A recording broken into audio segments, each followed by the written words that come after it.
Good morning, everybody. This is Jason with Colorado Mountain Man Survival. I'm going to go on an adventure today, but before I do, I'm going to show you how to make a Spanish windlass.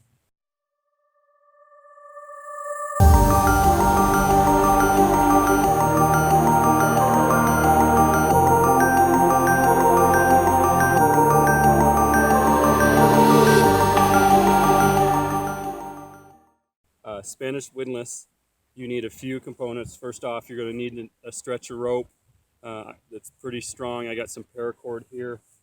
You're going to need the trap stick, the windlass. It's reasonably stout stick, and preferably you're going to want something with a piece coming off, a branch coming off like this. This is going to be your killing portion. You're going to sharpen this down. This end's going to drive into your prey. I'm going to cut this off right here, somewhere in here. So it's just going to be like a hammer effect, almost like a pickaxe coming down. It's going to swivel along this axis right here. So it's got to be, reasonably long. Well, depending on how big is that your prey that you're trying to catch. If it's a mouse or a rat, we're going to go smaller, larger game, pretty big. Next thing you're going to need is a trigger stick. I'm going to whittle this out, and then a brace that this catches on. This piece is going to swing around and hammer down. And this has got to be able to stop it. Your last bit of this trap is going to be two trees close together, reasonably close together, near where you're going to catch your animal. So I got a couple trees right behind me. So here's my two trees, one right here and one right here. What I'm going to do is I'm going to tie in paracord kind of loose up top here, and that's going to be my my pendulum, I guess you could call it, where that hammer swings around and it's going to catch down here on that support. So I'm going to get first working on carving out that trigger stick. Actually, I'm going to tie in the paracord first, and I'll show you how that hammer swings around and will catch your prey. Okay, I've got my rope tied in here. You can see it's pretty loose. I've got it run twice around this tree. What I'm going to do is take the, call it the hammer stick. It's going to go in between this rope, and we're going to wind this around. I'm going to spin it around in this direction. We got to make sure it doesn't hit the ground, so we're either going to adjust the length of the stick or raise or lower the rope, or dig out the ground so that it's the length that we want it to be. So I'm just going to spin this around. It's going to get tighter and tighter and tighter as I spin it. And with paracord, we got 550 pounds worth of weight. So if we get this, the tension that'll hold. So I'm just going to spin this until I feel like this is going to, once it spins, it's going to hammer hard enough to dispatch whatever animal I'm going after. So this is pretty tight right here. I'm going to go one more, and actually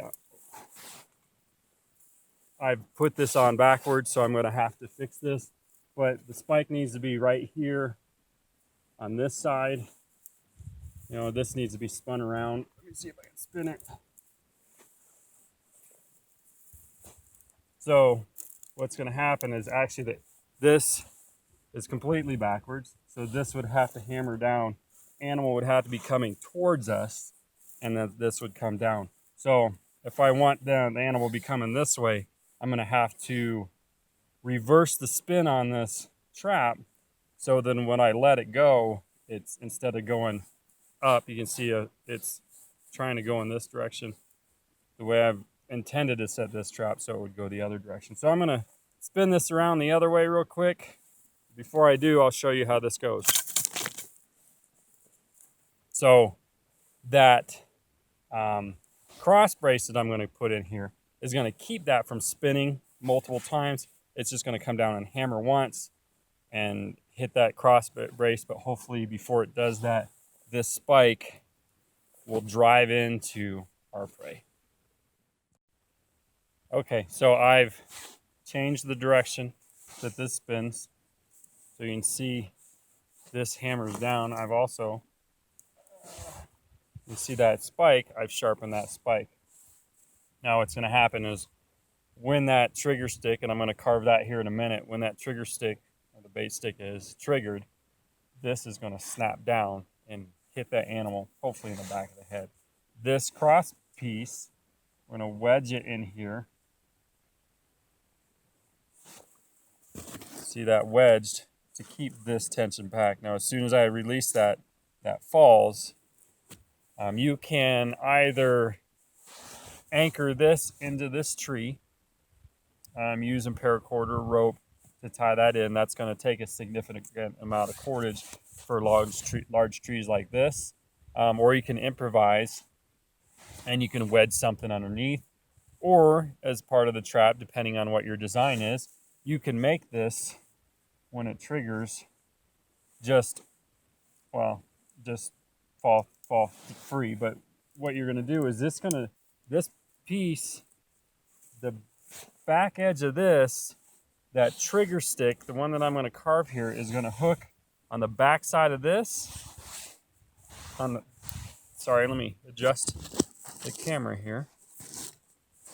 So that trigger stick is going to bite in to the back side of this piece. It's going to hold this right here, and it's going to hold it to this side of this. So I'm going to have to do like a flat edge in the back here and a flat edge on this, and then 90-degree notches on that trigger stick. And I'll show you what I mean here in a moment.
You got a nice 90-degree edge here that is going to bite on this side. Pull on that. So that hooks in there, and this piece hooks in here, and they all go up on the tree. So I'm going to set that up here, and we'll go from there.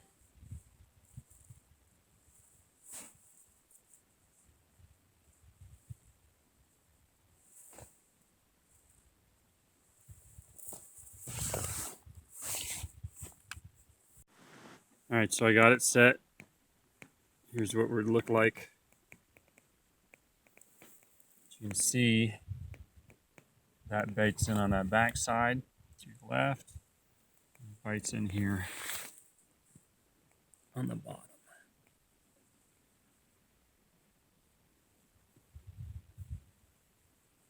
So right here,